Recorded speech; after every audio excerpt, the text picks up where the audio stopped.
EVAR à l'école, donc les cours d'éducation à la vie affective et relationnelle. Ce sont les cours parfaits pour endoctriner nos enfants et pour la propagande LGBT.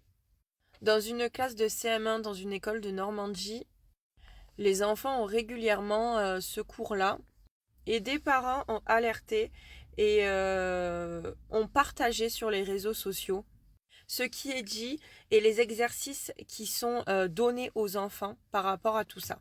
Donc je vous mets les exercices par ici. Donc là, il y avait un exercice de conjugaison sur lequel il fallait compléter les phrases avec ce qui avait été appris dans le cours en question, notamment que les garçons peuvent porter des talons, qu'ils peuvent se maquiller, qu'ils peuvent aimer les paillettes. Dans l'exercice d'après, les enfants devaient représenter un garçon, donc le dessiner, avec ce qui avait été mentionné dans le cours. Donc un enfant a dessiné un garçon avec du vernis, un garçon avec une jupe.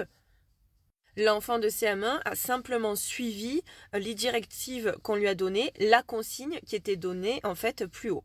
Et histoire que ça rentre bien dans le crâne des enfants, qu'ils n'oublient pas surtout, les enfants de CM1 ont dû apprendre par cœur ces phrases-là et ça s'est transformé en dictée. Je pense que l'école a oublié son job principal, c'est-à-dire d'exposer des faits et pas des opinions. Ça n'a rien à faire à l'école.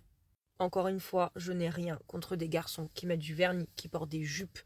Par contre, qu'on mette ça dans la tête d'enfants à l'école, ça me pose problème. Je pars du principe que chacun fait ce qu'il veut.